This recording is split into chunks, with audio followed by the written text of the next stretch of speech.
Empruntez les chemins insoupçonnés que vous offre la vie. Ici Soraya et chaque mercredi, je vous emmènerai au cœur de nouvelles réalités. Au programme, auto-guérison, psychologie pratique, neurosciences, souveraineté intérieure et bien d'autres thèmes qui élargiront vos horizons pour vivre, mourir et renaître en toutes circonstances. Vous écoutez le podcast des chemins insoupçonnés. Bonjour à tous, bienvenue chers auditeurs sur cet épisode qui sera consacré aux fascias ignorés. Alors, est-ce que vous saviez qu'une inflammation des fascias pourrait expliquer de nombreuses douleurs ? Vous savez, ces douleurs mystérieuses comme les lombalgies ou les thalalgies, fibromyalgie, et c'est ce qui ouvre justement de nouvelles pistes thérapeutiques. Ce que je viens de dire est issu d'une enquête de Kristen Esch, j'espère que je prononce bien, Esch, E-S-C-H, adaptée par Nathalie Bourgeard. Donc, qui ont enquêté et qui se sont rendus compte que les scientifiques s'intéressent de plus en plus à ce réseau blanchâtre mystérieux qui enveloppe notre corps.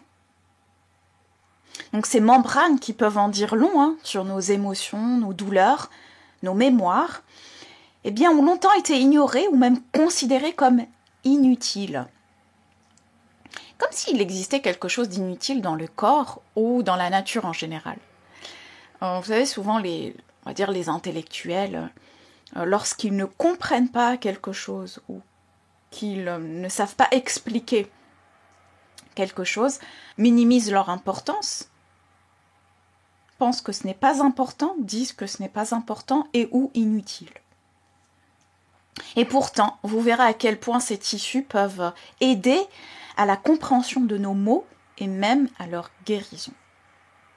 Donc on fera le tour de la définition de ce que représentent ces fascias et leurs origines, comment ils ont été entre guillemets découverts ou redécouverts, explorés.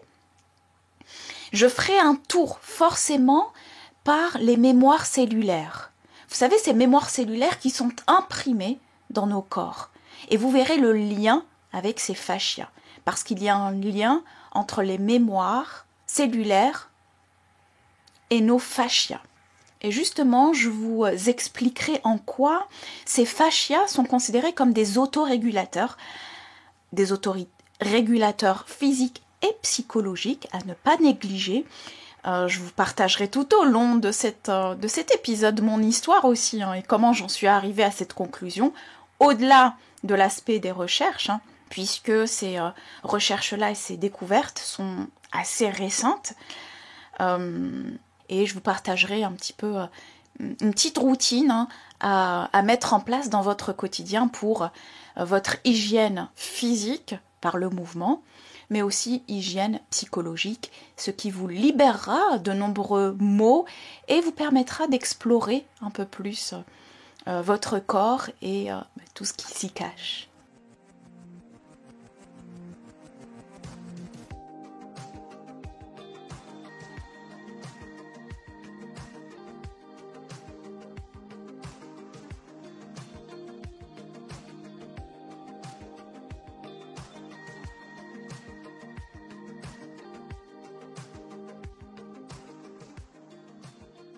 Les fascias sont considérés comme des membranes qui font partie des tissus conjonctifs.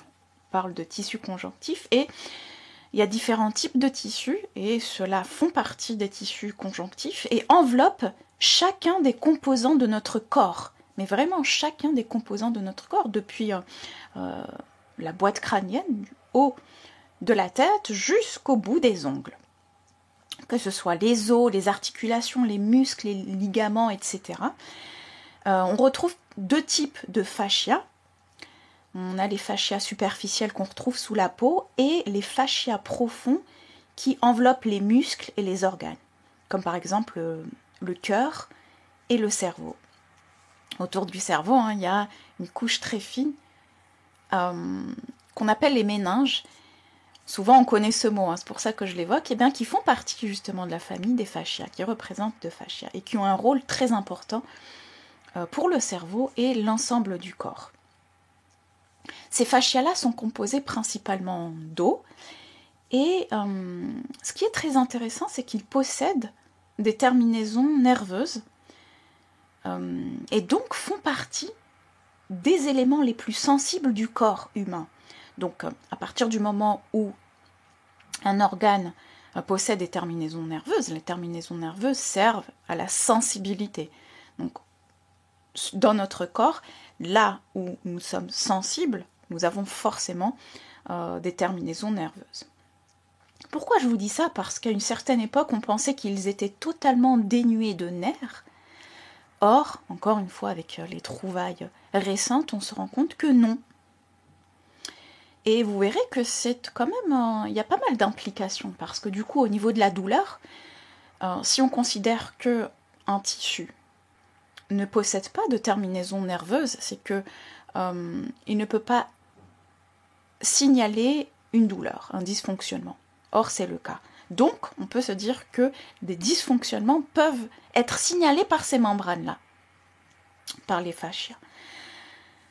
Justement, leurs fonctions, à quoi servent-ils? En général, de manière biologique, ils ont d'innombrables fonctions, notamment le fait de maintenir le corps. Ils lient en fait chacune des parties entre elles.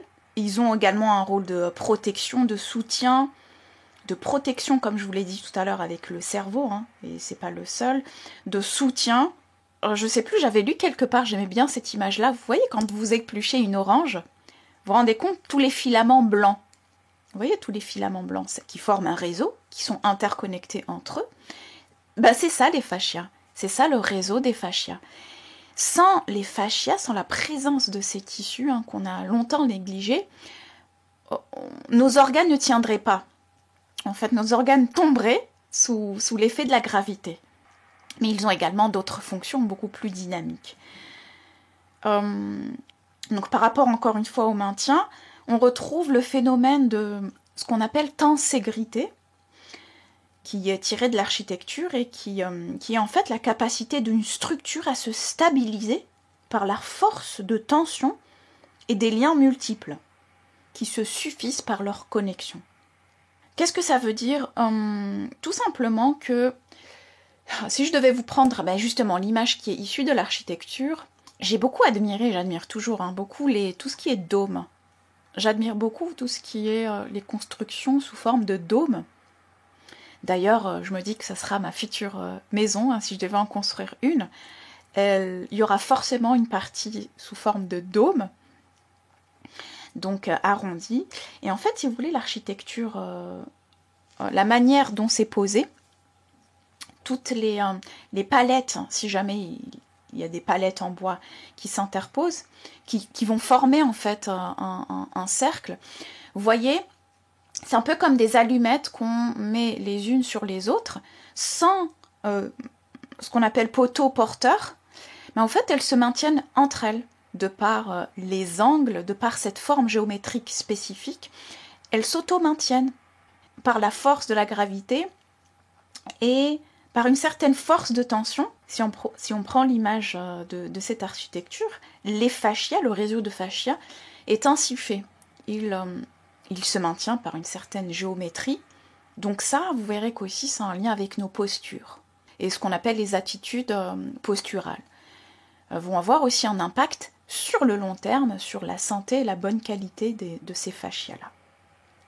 Les fascias ont un rôle non négligeable dans le drainage des liquides du corps, c'est inattendu, dans les échanges métaboliques et tissulaires. Ils ont également un rôle dans la cicatrisation, de par certaines cellules, et dans l'immunologie. Donc les fascias ont un lien avec le système immunitaire. Et c'est là qu'on retrouve aussi leur importance, parmi tous les autres rôles qu'ils ont. Mais quand on sait que les fascias ont un rôle dans le système immunitaire, il est quand même nécessaire de s'y intéresser. Ils ont également un rôle dans la structure globale, je vous l'ai dit tout à l'heure, par l'image de l'architecture et du soutien, mais aussi dans l'élasticité, dans la structure globale qui n'est pas rigide mais qui est aussi souple. Par exemple, au niveau de la peau, qui est souple mais qui est quand même, qui a une certaine tension. Et tout ça, c'est aussi grâce au fait que les fascias sont aussi activent certaines molécules, ont des cellules qui activent certaines molécules, notamment de collagène, qui est responsable justement de cette élasticité-là. Et c'est incroyable ce qu'on apprend sur les fascias. Je trouve que c'est très très très riche et surtout pas forcément médiatisé. Et que ça peut répondre à d'innombrables mots. Hein. Souvent, vous voyez ces mots un peu mystérieux, incompris par la médecine en général. J'ai en tête la fibromyalgie, parce que je connais bien la fibromyalgie. J'ai une proche qui a été, entre guillemets, diagnostiquée de fibromyalgie, et pendant longtemps, très très longtemps, ces mots-là étaient totalement inconnus, voire négligés par la médecine, hein, qui renvoyait les patients à, je sais pas moi, une sorte de psychologie, mais pas dans le sens psychologie, parce qu'effectivement, hein, ça vient des émotions, du mental, mais renvoyait les patients à une sorte de folie ou d'imagination. Voilà, vos douleurs n'existent pas parce qu'on ne les voit pas à travers, bien sûr, l'imagerie médicale. Les fascias ont été pour la première fois identifiés et pris en considération en 1816 par le médecin Xavier Bichat dans son traité des membranes. Et il va falloir attendre le début du XXIe siècle, vous vous rendez compte, pour que les fascias fassent réellement l'objet d'études et qu'ils voient apparaître ces premiers spécialistes. Alors quand je parle de 1816, bien évidemment, je parle de l'environnement que nous connaissons occidental.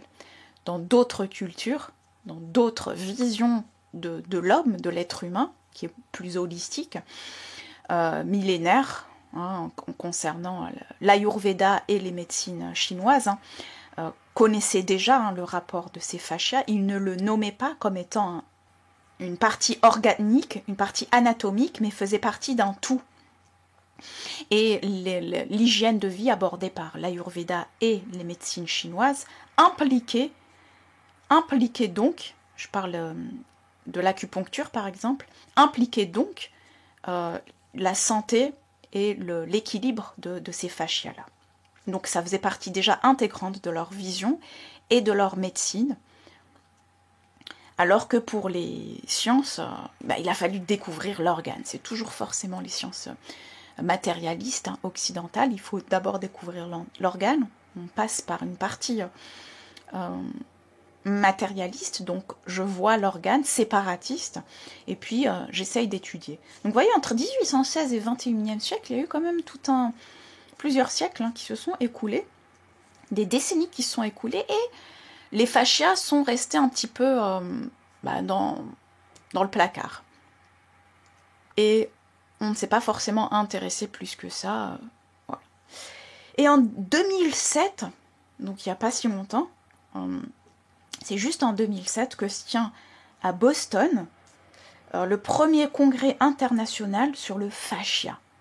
Donc, c'est dire que c'est un petit peu la formalisation de tous les intérêts et les chercheurs qui ont pu commencer à s'intéresser à cette discipline-là. En général, ce sont des médecins, des kinés, des ostéos, des anatomistes.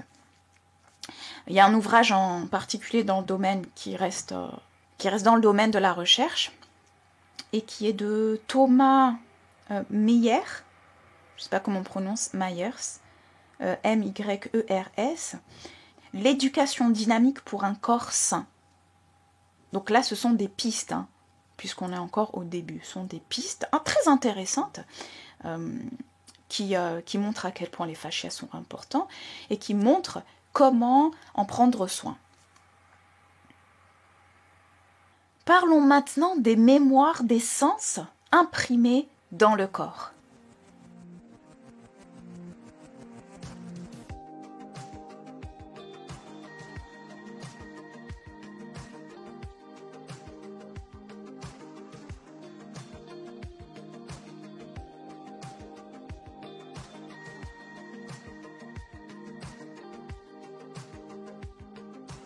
les mémoires sont imprimées, les mémoires, c'est-à-dire les émotions, sont imprimées dans le corps.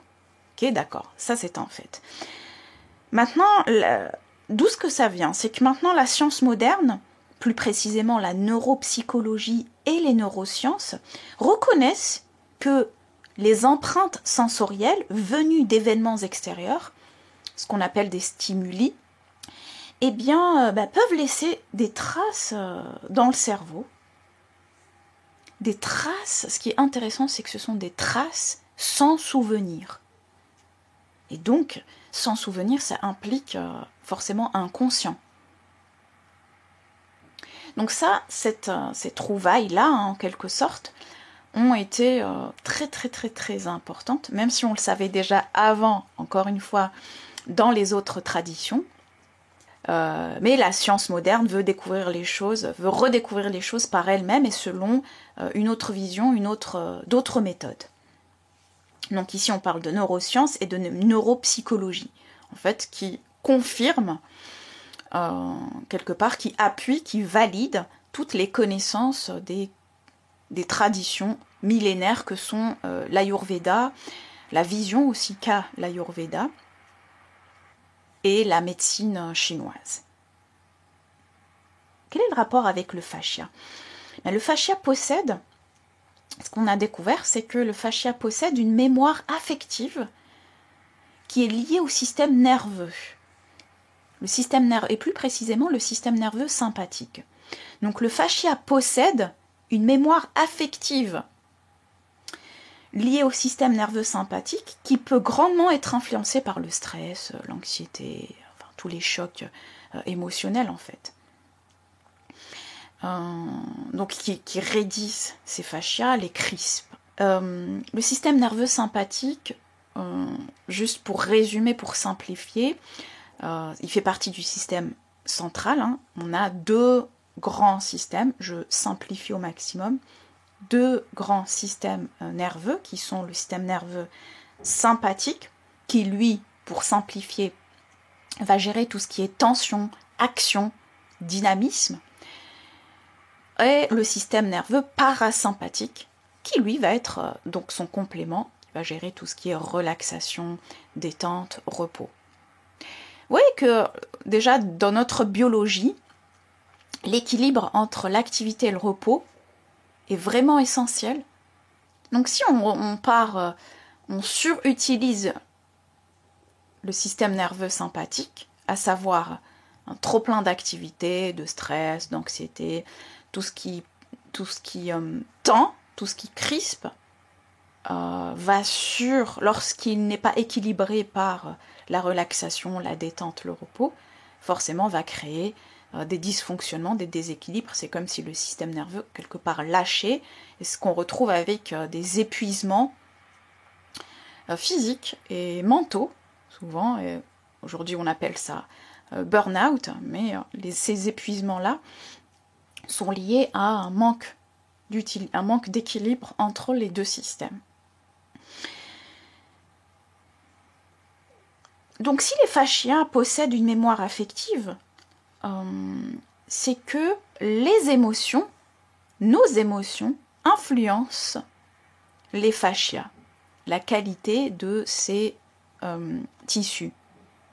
Et réciproquement, c'est que les tissus vont aussi influencer la qualité de nos émotions. Et oui, ça va dans les deux sens. Le fait de travailler sur les fascias, par différentes manières, vous verrez ça au fur et à mesure de l'épisode, le fait de les travailler, de s'y intéresser, d'aller creuser un peu cette douleur-là, va travailler sur la douleur, va libérer des choses qui sont notamment très souvent émotionnelles. Et réciproquement, le fait de prendre soin de son circuit émotionnel, de son équilibre émotionnel, va aussi permettre aux fascias d'être en bonne santé. Et des fascias en bonne santé, je reprends une phrase d'un chercheur qui est spécialiste de ces fascias-là, des fascias sains sont aussi flexibles qu'un bambou, aussi résistants qu'une corde et aussi souples que le mouvement d'une gazelle. Je trouve cette image très véridique, très belle aussi. C'est du docteur Robert Schlepp, SCHLEIP, qui est chercheur spécialiste justement de ces fascias-là. Donc c'est toujours la même chose, hein. C'est un petit peu au même titre que les muscles. Hein. Quand j'ai lu cette phrase, ça m'a fait rappeler un peu la qualité des muscles. Des muscles en bonne santé, donc des muscles sains, sont souples et en même temps résistants. Donc il y a un équilibre entre cette tension et la souplesse. Il y a un équilibre entre cette tension et cette souplesse-là, qui est inhérente au mouvement, à l'agilité. Donc cette sensibilité, en fait, dont je viens de parler, hein, du fait que les fascias impriment la mémoire affective, cette donnée change grandement certaines perceptions de l'approche médicale générale. Et c'est tant mieux, j'ai envie de dire, il était temps. Donc pour parler aussi de ces mémoires-là, de l'importance de faire face à des émotions enfouies, par exemple, les fascias réagissent indépendamment des organes qu'ils enveloppent. Ça implique que les douleurs peuvent être liées au fascia et non à l'organe qui l'enveloppe.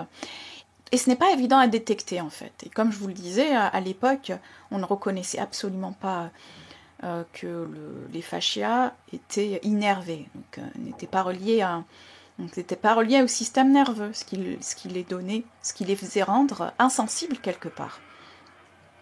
Alors que non seulement c'est le contraire, mais qu'en plus, ils peuvent réagir indépendamment des organes qu'ils enveloppent. C'est-à-dire imaginons, pour reprendre l'exemple je vous parlais du cerveau, donc c'est l'enveloppe qui soutient, qui est une des membranes en fait qui enveloppe le cerveau, qui est juste en dessous de la boîte crânienne. Il y a plusieurs enveloppes qui enveloppent le cerveau, donc ce fascia-là en fait partie. Enfin, les maux de tête parfois sont dus à ce fascia-là.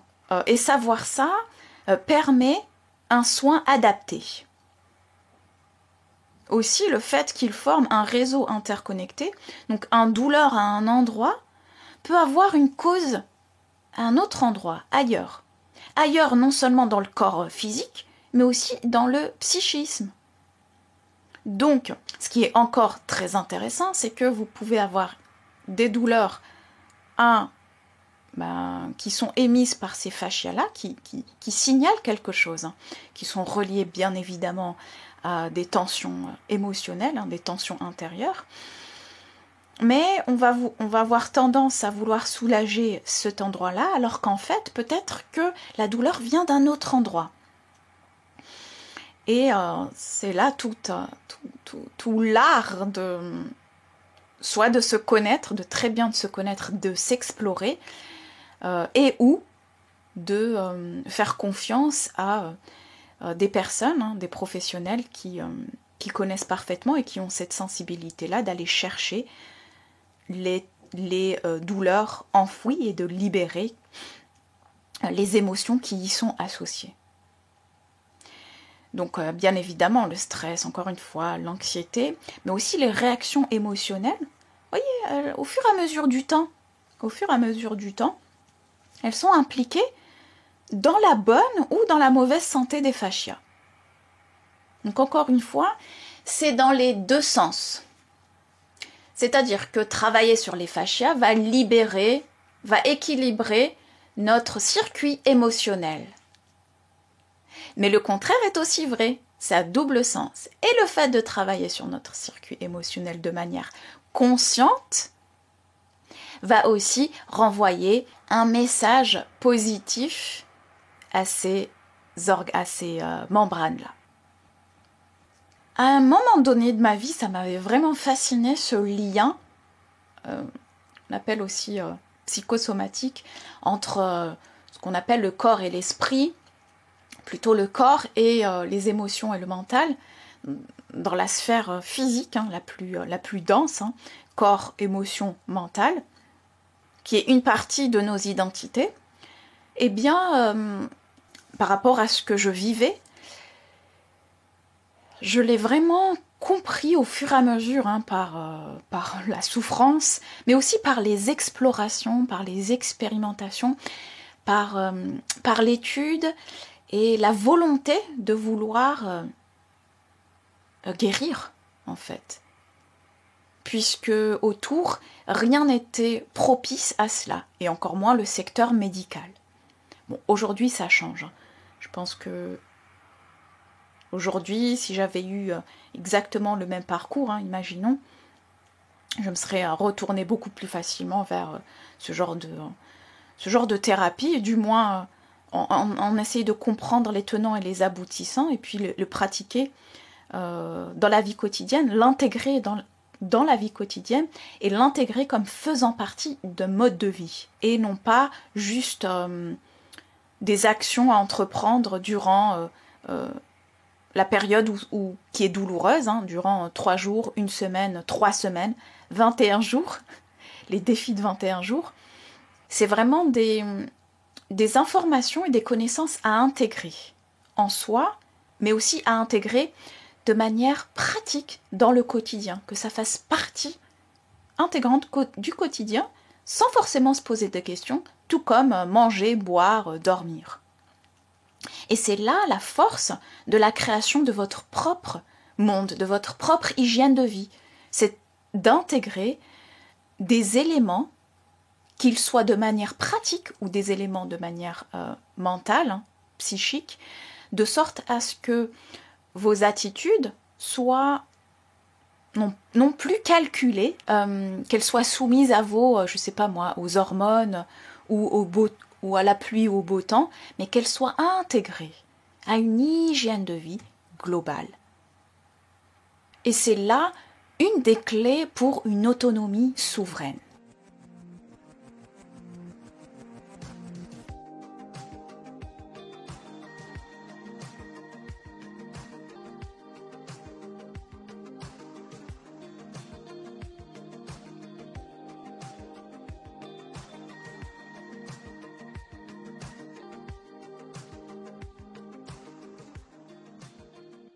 Les fascias sont des autorégulateurs, comme je vous le disais tout à l'heure, dans le sens où, voyez ce lien, ce jeu dynamique, ce va-et-vient dynamique entre les émotions, stress, tension, qui va s'exprimer à travers aussi le système nerveux, donc de notre psychisme, de notre circuit émotionnel et mental vers le corps, mais aussi le contraire. Le corps vers l'esprit, vers les circuits mentaux et émotionnels. Et les fascias ont un rôle d'autorégulateur, c'est-à-dire qu'ils permettent une régulation autonome de notre circuit émotionnel, je le disais tout à l'heure. Le secret, c'est souvent le même, le secret est souvent dans la détente et la relaxation. Maintenant, bien que l'on sache, souvent les personnes demandent comment.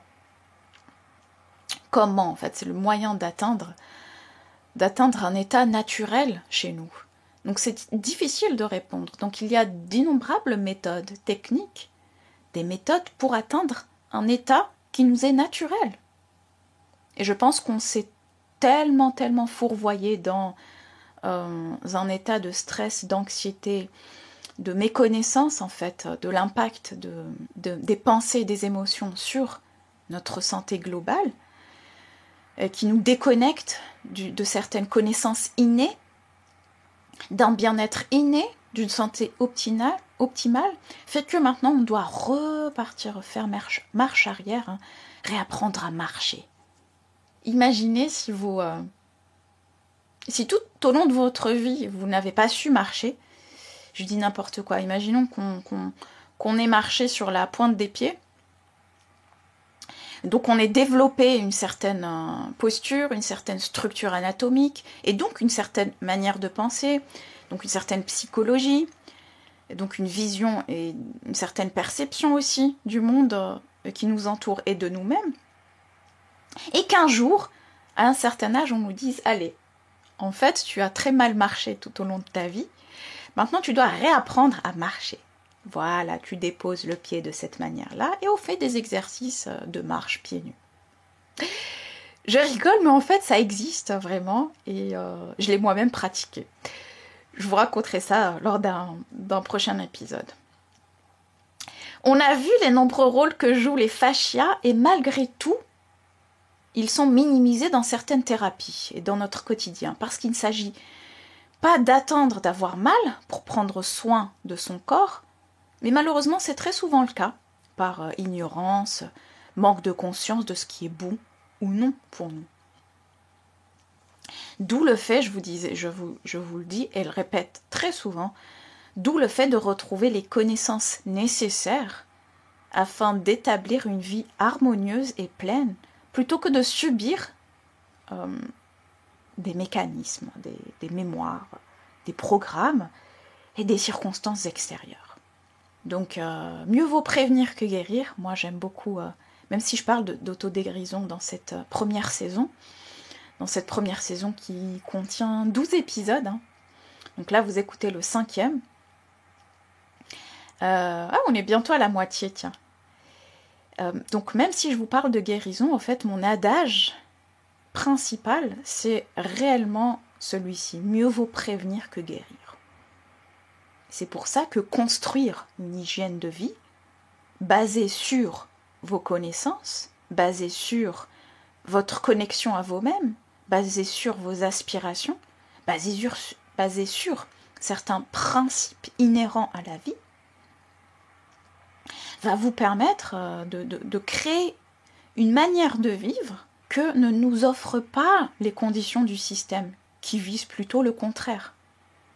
Donc en fait, c'est comme s'il y avait un effort conscient de s'extirper quelque part, de, entre guillemets, lutter, pour ceux qui visent une certaine harmonie dans leur vie,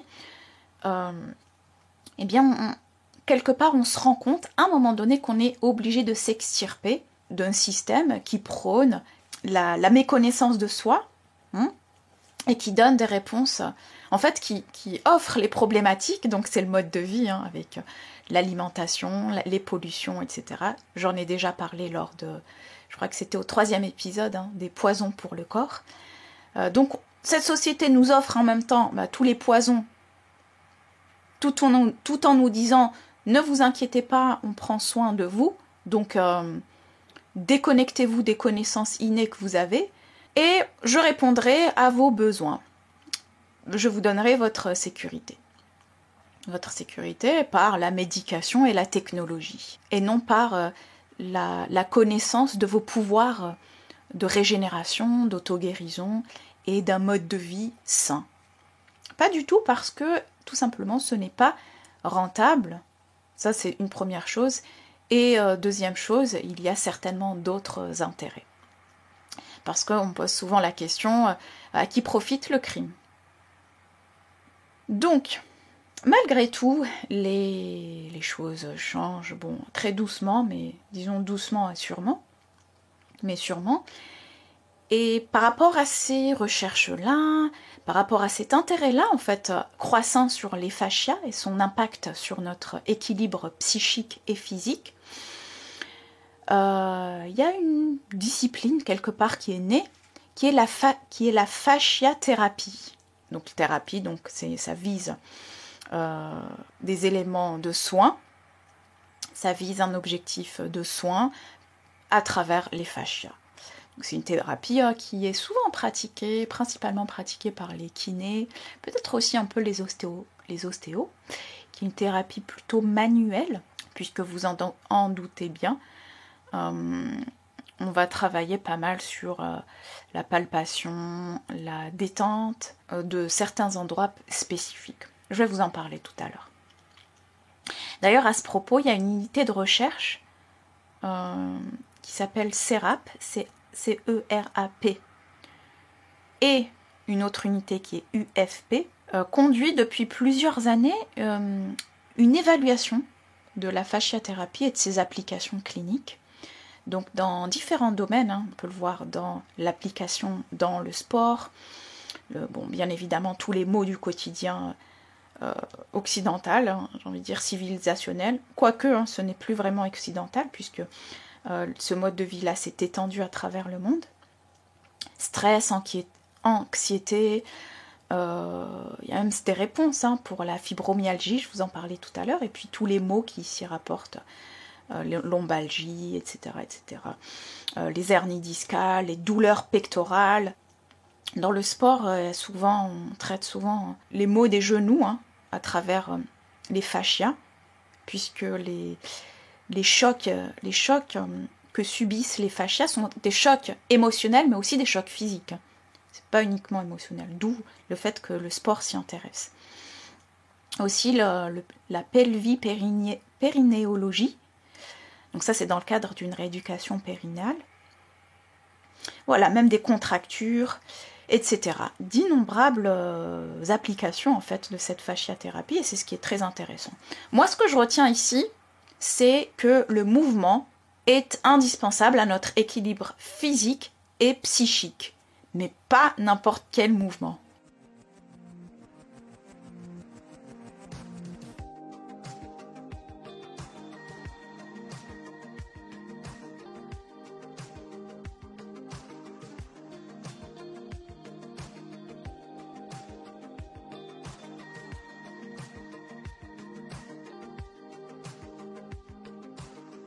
Mon parcours d'auto-guérison, si je puis dire, qui date d'une autre vie, j'ai l'impression maintenant, quand j'en parle comme ça. Comment je suis arrivée au fascia et comment je suis arrivée à comprendre l'importance du mouvement et surtout comprendre que les émotions, que les souvenirs inconscients sont aussi imprimés à travers notre corps. Et le mouvement, la détente libère tout cela. En ce qui me concerne, ça avait commencé, je sais même pas, je crois que c'était au collège. Oui, c'était au collège, donc il y a très longtemps. À la fin du collège, j'ai eu une blessure. Bon, je faisais beaucoup de sport, entre autres de l'athlétisme, et je m'étais blessée. J'avais eu une déchirure musculaire, typiquement sur un départ de sprint, et où j'ai dû m'arrêter net. C'est un peu la caricature de la déchirure musculaire. C'est paf, départ, contraction, déchirement, élongation. Au départ, c'était une élongation. Au niveau de la cuisse, ce qu'on appelle le vaste externe. C'est un petit peu c'est au niveau de la cuisse, un peu latérale. Et c'est un des plus gros muscles de la cuisse. Bien évidemment, têtue comme j'étais à l'époque. Et puis surtout inconsciente, je dirais. Je n'ai absolument pas soigné cela en pensant que voilà, quelques jours de repos allaient suffire. Ce que j'ai fait, c'est que j'ai continué à m'entraîner avec la douleur, tout en pensant que ça allait s'améliorer par miracle un jour. Donc vous savez que quand on a une blessure quelque part, déjà l'origine de la blessure, faut quand même la connaître, parce que maintenant je sais très bien que ce n'était pas uniquement le sport, loin de là, loin de là. On a des compensations par rapport à la posture, par rapport à plein de choses, par rapport à l'équilibre général, psychosomatique et physique. Donc moi j'ai continué dessus et bien évidemment il y a eu une mauvaise cicatrisation. Et vous voyez, il y a ce qu'on appelle la bandelette iliotibiale. En fait, c'est une bandelette blanche. Lorsqu'on la voit, c'est une membrane blanche, donc ça fait partie des fascias, qui va de l'extérieur du genou, donc sur le côté, si vous longez tout le côté jusqu'à peu près la hanche, là vous allez apercevoir que vous avez une sorte de creux.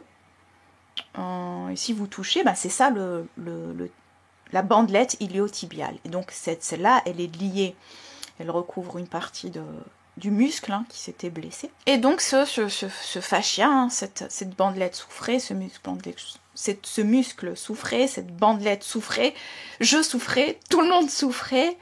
Bon, je sais maintenant qu'à l'époque, il fallait absolument que le sport était indispensable à ma santé mentale. Sans très intense, hein, comme l'athlétisme, comme le foot, comme d'autres sports d'équipe, la boxe, etc. C'était pas le même niveau que d'autres sports. Mais en tout cas, pour moi, ce sport-là intense était nécessaire à mon bien-être mental. Je ne voyais pas comment extérioriser cette énergie, ce trop-plein d'énergie, autrement que par le sport. Donc je me résignais à continuer malgré la douleur à pratiquer. Bien évidemment, je me suis quand même rendu compte qu'à un moment donné, c'était pas possible. Donc j'ai consulté toute la sphère médicale.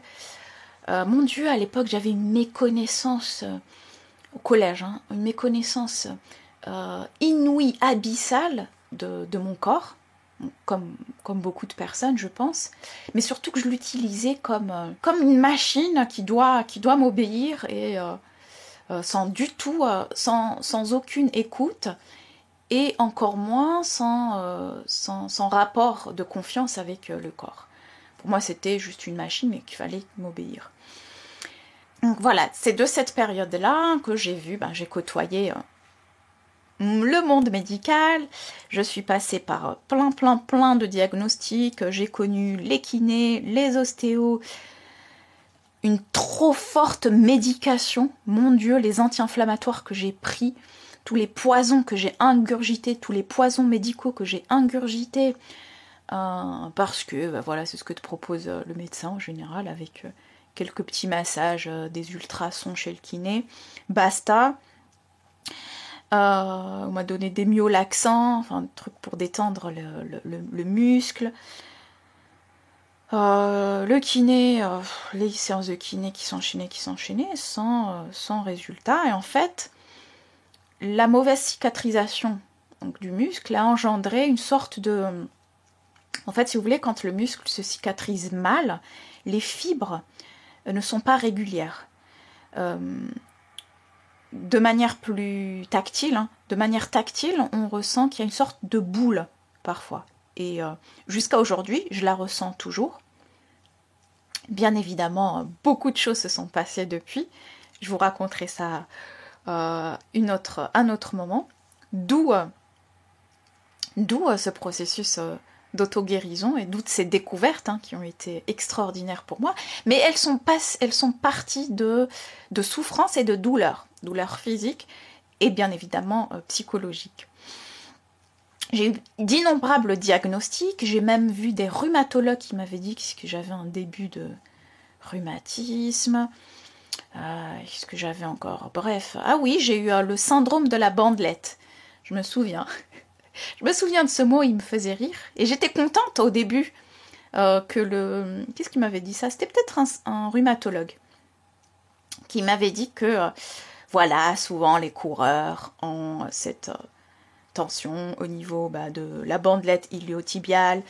Et puis, il y a une douleur qui va du côté du genou jusqu'à la hanche. Donc, c'est typique de ça, blablabla. Et voici ton diagnostic qui est le syndrome de la bandelette iliotibiale. Merci. Qu'est-ce que je fais de ce diagnostic? C'est très bien, ça soulage de mettre les mots dans un premier temps. Mais il ne faudrait pas que ça devienne une étiquette. Là est le piège. Donc, après cela, j'ai pris encore des médications, j'ai même fait des infiltrations à base de cortisone. Bref, j'ai vu pratiquement tout le secteur. Et aucun résultat, voire une aggravation, sans vous parler de mon état psychologique, qui était totalement lamentable. Ça ne se voyait pas forcément parfois à l'extérieur, je souffrais beaucoup en silence. Et ça s'exprimait par d'innombrables choses, notamment beaucoup de colère et d'agressivité. Ensuite, je pense que ce qui a été en quelque sorte la goutte d'eau, qui m'a fait prendre conscience que je devais me prendre en charge en fait, d'arrêter de trouver des réponses à l'extérieur parce que personne ne te sauvera et que c'est aussi mon cheminement, un cheminement d'autonomie. Il a fallu que je passe par une sorte de dépendance totale au monde médical. Ah oui, j'ai même fait des cures thermales. rhumato et neuro. Donc, par rapport à ça, je pense que mon chemin était de passer de la dépendance, donc secteur médical, à la libération totale par la reconnexion à soi. Et donc cet élément déclencheur qui m'a fait réaliser qu'il fallait que j'agisse par moi-même et pour moi-même. Je me souviens très bien, je crois que j'avais environ 17 ans, parce que j'étais au lycée à cette époque-là. J'avais 17 ans et j'avais rendez-vous avec un médecin du sport illustre. Je crois que c'était même le médecin de l'équipe de France de hand à Paris, qui, face à tous les diagnostics précédents, face aux imageries médicales, la douleur que je ressentais était disproportionnée par rapport aux mini déséquilibres qu'on voyait sur, je sais pas moi, des radios, IRM, échographie, etc. Et donc je souffrais réellement, c'était vraiment disproportionné. Ce médecin-là m'a dit, je me souviens très bien, en gros, ma petite dame, ma jeune fille, premièrement, ne songez jamais à reprendre le sport, vous n'allez jamais pouvoir courir de votre vie. Et deuxièmement, votre problème n'est pas physique, il est psychologique. Voilà ce que m'a dit un médecin. Alors, sur le deuxième fait, je suis d'accord, c'était psychologique, mais pas psychologique dans le sens bienveillant. Lui, il disait plutôt psychologique, c'est-à-dire tu vas pas bien dans ta tête, tu penses que tu as mal et donc tu as mal. C'était très violent pour une jeune adulte, très jeune, où j'étais seule dans ce parcours médical, toute seule. Et aussi le fait de me dire tu ne pourras jamais courir. Bon, au départ, je vous avoue que ça a été un choc terrible. D'où l'importance, d'où l'affect, d'où le choc des diagnostics. Les médecins et la manière dont ils divulguent les diagnostics ont un impact sur la guérison et l'état du patient. Et beaucoup ne s'en rendent pas compte, sont complètement déformés, sont complètement dans une vision matérialiste et déshumanisée de la médecine, de l'accompagnement du patient avec bienveillance. Et je sais que il y a des personnes qui sont vulnérables, et c'est l'impact de la croyance aussi, on l'a su plus tard. La manière dont le diagnostic est annoncé, imaginons un diagnostic pour le cancer, il faut mettre en confiance et ouvrir un futur optimiste, positif, même si on n'est même pas sûr, en fait. Je pense que c'est un rôle fondamental des professionnels de la santé qui négligent cette responsabilité envers leurs patients et qui a un impact parfois dramatique sur ces patients-là même. Bien évidemment, en fonction de notre niveau de vulnérabilité, on va soit prendre cette information comme un tremplin pour se prendre en main et repartir, reconstruire sur de bonnes bases et s'investir pleinement sur le chemin de la guérison, mais il y en a d'autres qui s'effondrent totalement. Donc on ne connaît pas le niveau de vulnérabilité de la personne, et bref, même si on la connaissait, on devrait, ces professionnels-là de la santé qui donnent des diagnostics devraient être beaucoup plus bienveillants, plus humains et surtout moins ignorants de l'impact psychologique sur, justement, la maladie en elle-même. Ça, c'est valable dans le secteur médical, c'est aussi valable en psychiatrie. Par exemple, quand on donne un diagnostic à un enfant, oui, votre enfant est atteint de troubles de je ne sais quoi. Je ne connais pas les termes.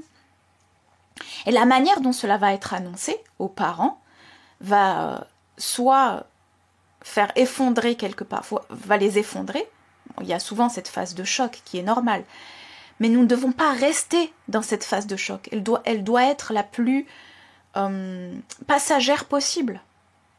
la moins longue possible. Elle ne doit pas s'imprimer trop longtemps dans notre circuit, de sorte à ce qu'elle s'imprime ensuite dans chacune des cellules qui vont engendrer en fait la prophétie quelque part que ce professionnel-là vous a divulguée. C'est ce qu'on appelle les prophéties autoréalisatrices. On les retrouve aussi chez les voyants. Si un voyant, un médium vous dit demain vous allez mourir et que vous y croyez, vos cellules vont s'organiser de telle sorte, donc en fonction de l'impact du choc émotionnel, vos cellules vont s'organiser en telle sorte que cette prophétie se réalise. Et c'est un pouvoir que nous avons. Donc c'est le pouvoir des croyances. Je ferme la parenthèse. C'est donc à ce moment-là où j'ai eu un gros choc et je me suis rendu compte, j'ai eu un autre parcours, un autre parcours par rapport à ça s'est pas arrivé, la solution n'est pas arrivée de manière immédiate, mais ce que j'ai fait quand j'ai su qu'il fallait absolument me reprendre en main moi-même, et qui mieux que moi-même savait ce qui était bon pour moi, j'ai même voulu à l'époque entamer des études de kiné, tellement que je voulais me soigner et que je me disais que personne ne veut me soigner. Personne ne veut me soigner, alors je le ferai moi-même.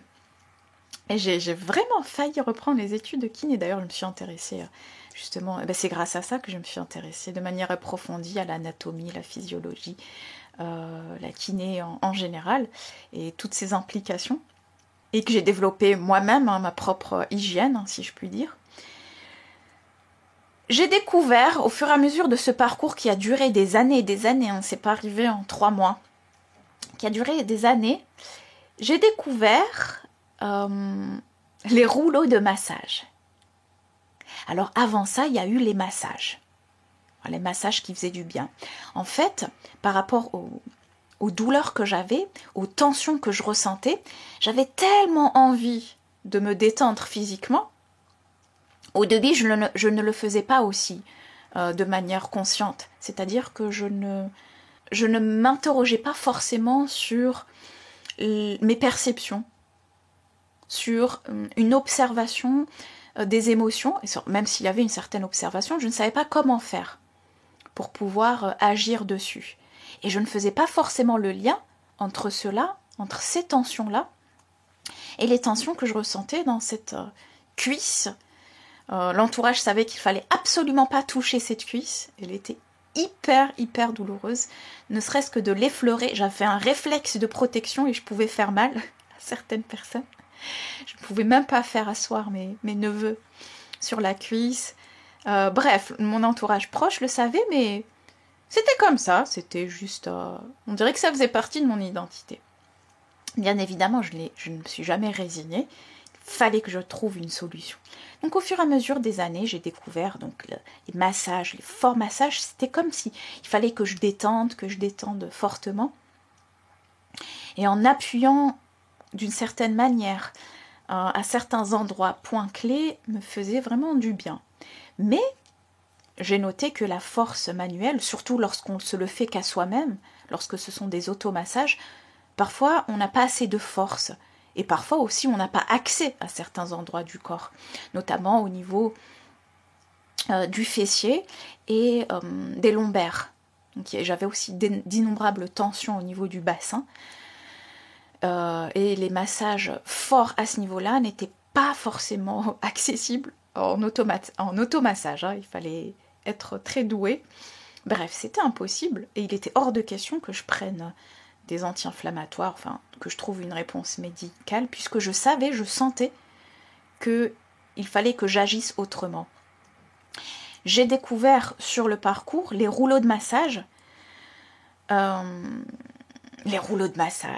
Et c'est là que je vais vous parler justement de ces rouleaux-là. Je pense que vous les voyez, c'est des rouleaux cylindriques. On les croise... je les croise maintenant beaucoup plus. À l'époque, c'était plutôt chez les kinés. Aujourd'hui, on peut s'en procurer très facilement. Et donc, qui implique une bonne stimulation en fait générale de certains endroits-là. Et par le poids du corps et en fonction de la manière dont vous utilisez le rouleau, en fait, le poids de votre corps va former une pression que manuellement vous ne pourrez jamais faire. Et donc qui va donc permettre cette stimulation, l'assouplissement des tissus, hein, de ces tissus-là, de ces tissus fasciaux. Ça va soulager la douleur et bien sûr, ça va énormément améliorer la mobilité. Et c'est ce que j'ai constaté au fur et à mesure de l'utilisation de ces rouleaux-là. Alors je ne vous cache pas qu'au début, c'était une torture. Je pleurais. C'était simple, je pleurais. En massant donc la cuisse, donc l'avant de la cuisse, le côté, la partie latérale. Donc le côté, je pleurais puisque c'était là où étaient les principaux points douloureux, mais aussi l'arrière et puis la jonction entre l'arrière et le côté. Voilà, c'est là où se trouve aussi donc cette bandelette iliotibiale. Bien évidemment, il y avait le TFL, le tenseur fasciae lata. C'est le muscle qui se trouve dans la partie latérale de la cuisse. Vous voyez, quand vous fléchissez la cuisse, quand vous montez la cuisse vers le haut, si vous mettez votre main légèrement sur le côté, vous allez avoir ce petit muscle-là qui aide à plein de choses. Il était énormément contracté. J'avais des contractures au niveau des fessiers, puis des petits muscles, des pyramidaux, je crois qu'on appelle. Bref, il fallait que je détende tout ça. C'était vraiment un amas de tension au niveau du bassin. Et je sais que le bassin, la cuisse, ont aussi une symbolique dans l'inconscient. À vous de vous renseigner aussi par rapport au symbolisme du corps et de ses douleurs. Pour certaines personnes, ça va être les pieds, les mains, les épaules, les cervicales, la tête. Beaucoup de migraines de nos jours. Il y a toujours une symbolique. Je me suis intéressée également à cette symbolique-là. J'ai trouvé plus ou moins les raisons. Et attention, je ne le faisais pas de manière anecdotique. Je crois que j'ai été quotidiennement studieuse pendant plus de 2 ans, je dirais. Allez, peut-être en sautant 2-3 jours, hein. Mais je le faisais régulièrement, ces massages douloureux. Au fur et à mesure, en plus de plein d'autres choses, hein, il n'y avait pas que ça, bien évidemment. Il y avait les étirements, il y avait d'autres activités, il y avait bien évidemment la perception, la notion de présence, l'observation, l'introspection, donc le travail psychologique en lui-même, et je l'accompagnais avec le travail physique. Dans le travail psychologique, il y avait beaucoup de travail de révélation des mensonges. C'est-à-dire que on se rend compte que ce qui est très facile, ce qui est très simple, c'est que si on se rend compte que l'on peut faire un pacte, une alliance avec soi-même, de ne plus se mentir à soi-même, je crois que pour moi, ça a été un élément libérateur. Il ne m'a pas fallu 20 000 mensonges, 20 000 thérapies, 20 000 méthodes. Pour moi, ça a été un élément fondamental qui jalonne mon esprit, ma vision et l'état dans lequel je suis. C'est juste ce non-mensonge envers soi-même. Et ça implique d'innombrables choses, bien évidemment. À nous de les assumer. Mais de toute façon, soit nous les assumons, plus nous les assumons tôt, plus nous nous en libérerons tôt et plus nous vivrons une vraie vie tôt. Plus on attend, plus ces mots s'imprègnent de plus en plus, prennent de l'ampleur et plus on s'y identifie, plus ce sera difficile de s'en libérer. Je pense que là, il y a une certaine logique, hein, quelque part. Donc voilà mon parcours où ça a été vraiment quotidien, où j'avais moi-même mis en place une routine avec certains mouvements, exercices. C'est là où mon rapport au corps a totalement changé, donc la perception, le rapport au corps a totalement changé. J'étais beaucoup plus douce, beaucoup plus tolérante et beaucoup plus compréhensive avec ce corps-là. Ça m'a soulagé, ça a énormément soulagé la douleur, bien que je sois passée par un excès de douleur au début. Je vois qu'aujourd'hui, aujourd'hui ça n'a rien à voir avec ce que j'ai vécu il y a plus d'une vingtaine d'années. Je sais pertinemment qu'aujourd'hui, donc en incluant cette routine-là, en fait il y avait plusieurs travails que j'effectuais. Il y avait le travail donc purement physique, voilà, qui est le massage, la détente, etc. Le fait de détendre, je sentais qu'il y avait beaucoup plus de mobilité, d'allongement, de flexibilité, même sur d'autres parties du corps. Donc par exemple sur la partie fessier, je n'avais absolument plus du tout de maux au niveau des lombaires, juste en travaillant donc sur cette mobilité-là.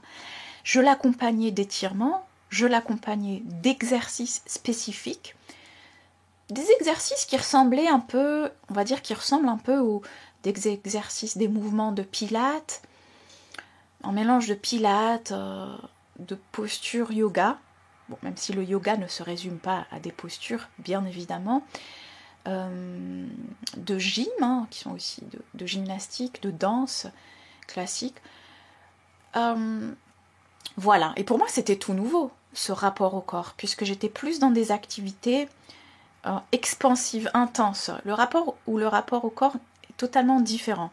Il y a le rapport à l'effort, mais il y a une moindre conscientisation du corps, par exemple en athlétisme, en foot, hand, basket, boxe, etc. On n'a absolument pas le même rapport au corps dans ces disciplines que en gymnastique, que en danse. J'invite ceux justement qui ont pratiqué certains sports à s'imprégner, à s'interroger sur la question, si vous avez pratiqué plusieurs activités, plusieurs sports, est-ce que vous êtes interrogé sur votre rapport au corps en pratiquant telle ou telle discipline, entre guillemets, activité? Ce serait intéressant d'observer ça, justement.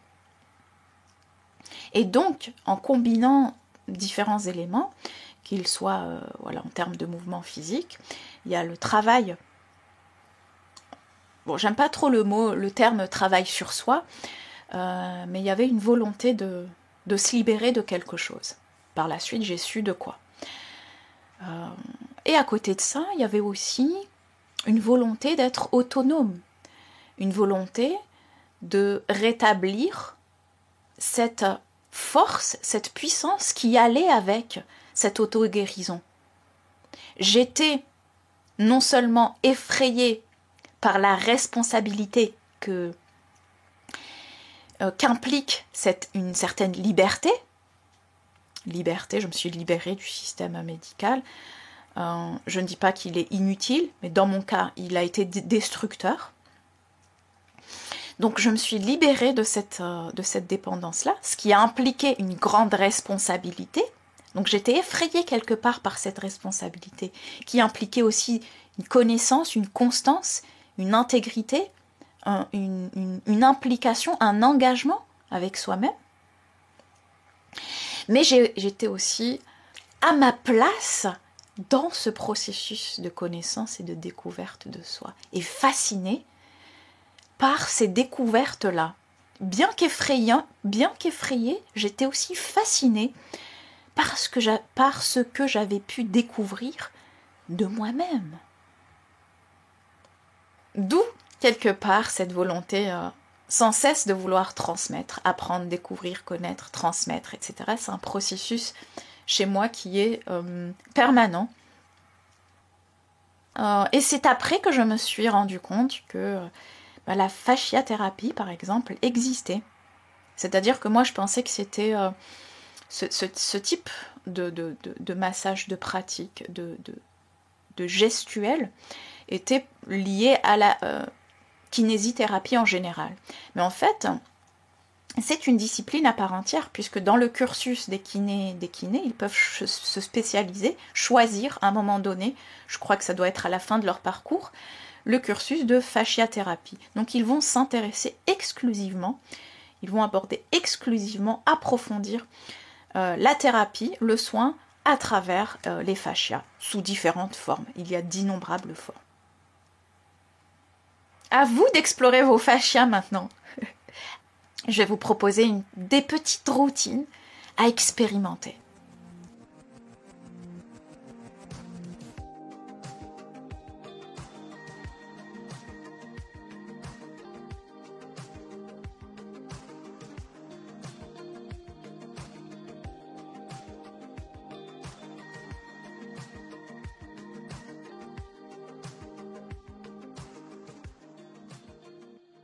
Alors maintenant, si jamais vous êtes une personne qui souffrait de douleurs quelconques, de tension au niveau du corps, lombalgie, etc., peu importe de quels maux vous souffrez, bien que l'on sache que ces maux-là commencent au niveau du psychisme, on peut combiner le travail sur les deux sphères, donc le corps physique, puisque bien lorsqu'il a somatisé, c'est que la douleur, ça y est, elle s'est imprégnée, elle s'est exprimée dans le corps, mais ça n'empêche pas le travail, de combiner le travail avec les deux.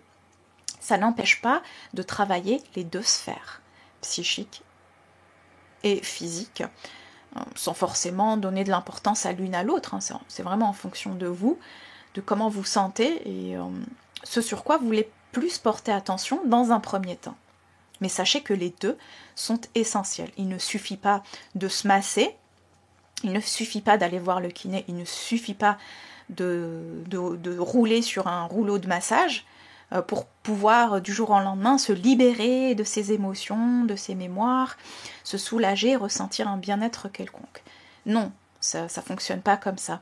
Les deux vont de pair. Comme je vous ai dit, c'est un jeu d'aller-retour. C'est le circuit émotionnel va impacter le physique, mais le rapport au physique va aussi impacter la psychologie. Donc les deux travails sont nécessaires.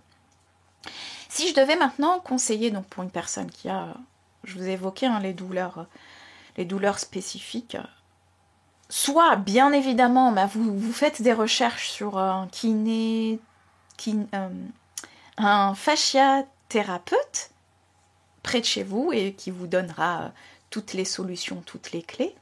Si vous voulez aussi en amont explorer par vous-même, en complément aussi d'un accompagnement, j'ai relevé quatre grandes, on va dire, routines, quelque part, 4 grandes actions à effectuer et à intégrer dans le quotidien, et qui m'a, moi, servi pour cette guérison-là. Tout d'abord, des étirements quotidiens, mais pas n'importe lesquels.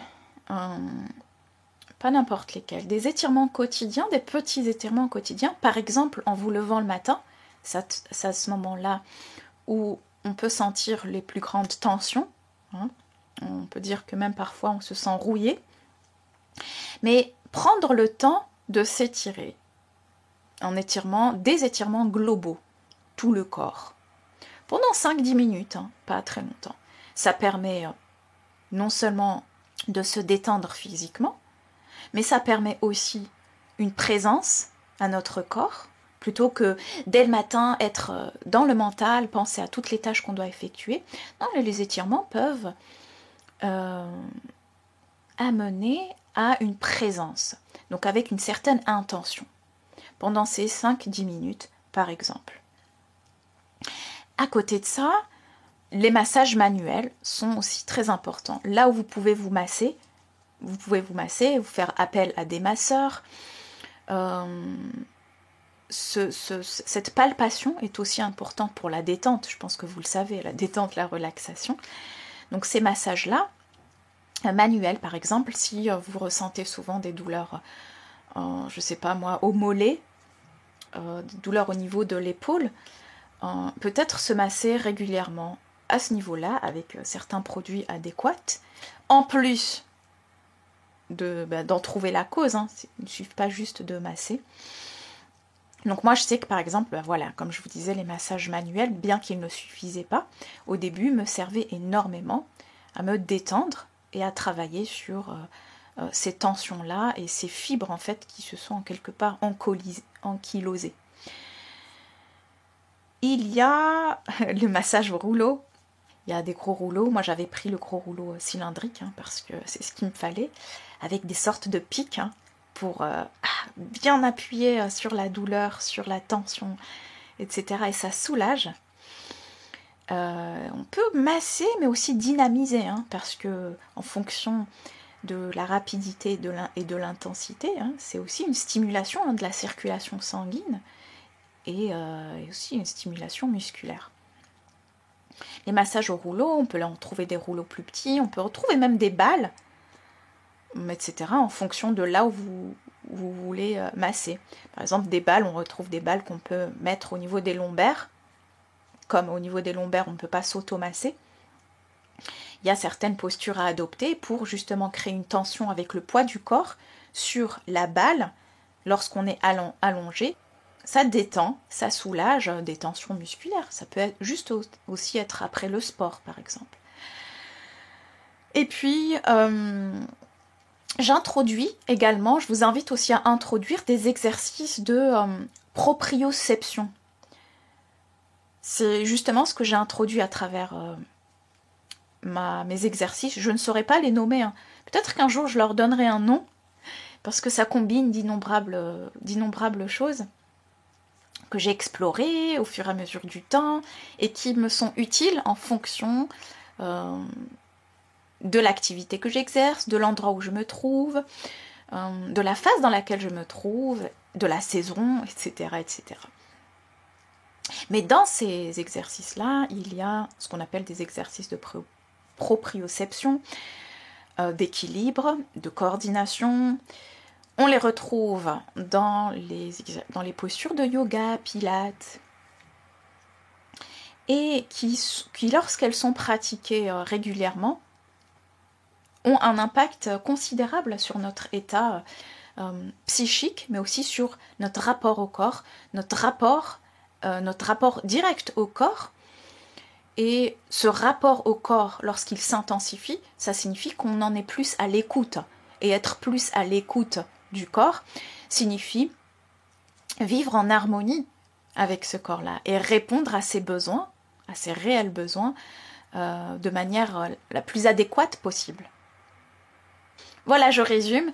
Donc des étirements le matin, 5-10 minutes qui vont vous permettre de vous détendre et de vous détendre physiquement, mais aussi d'être plus présent à votre corps, de cultiver cette présence au corps. Des massages manuels au maximum quand vous pouvez, quotidien c'est l'idéal, même sur des petites zones.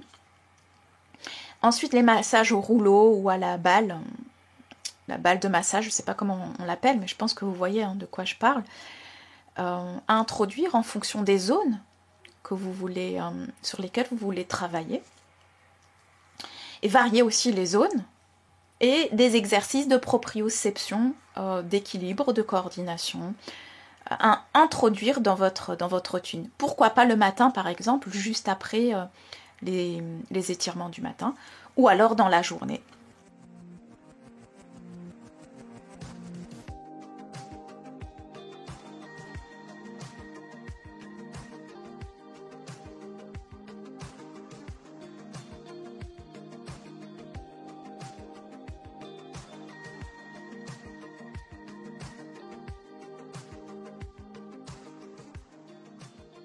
J'arrive à la fin de cet épisode sur ces beaux mots.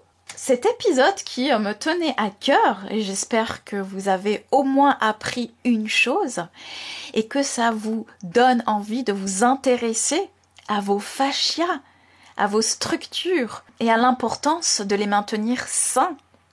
On a vu ce que c'était plus ou moins les fascias, ces membranes, ces tissus conjonctifs qui enveloppent chacun des composants de notre corps. On a vu un petit peu les origines scientifiques, le fait que la science s'y est très peu intéressée et qu'elle est aujourd'hui de plus en plus à même de proposer des solutions thérapeutiques grâce à ces fascias-là, à ces découvertes qui sont encore tout nouveaux et qui donc fleurissent. Donc restez à l'affût par rapport à ça. On a vu l'importance des impacts émotionnels sur nos mémoires en général, mais principalement sur les fascias, qui sont des régulateurs émotionnels quelque part. Et je vous ai partagé quelques petits éléments dans votre quotidien qui, lorsque vous les intégrez justement dans votre quotidien, vont vous permettre à moyen, peut-être même court terme, moyen terme et long terme, c'est sûr, de prendre soin de votre corps de cette manière-là et surtout d'en comprendre les douleurs, d'en comprendre les mots, puisque le corps exprime les mots. Et voilà, chers auditeurs, on arrive à la fin de cet épisode sur les fascias malmenés et ignorés. Je vous trouve au prochain épisode. Le prochain épisode va traiter de l'épuisement chez les entrepreneurs. Et devinez quoi ? Lors de ce prochain épisode, j'aurai une invitée surprise. Alors je vous dis à la semaine prochaine et prenez soin de vous.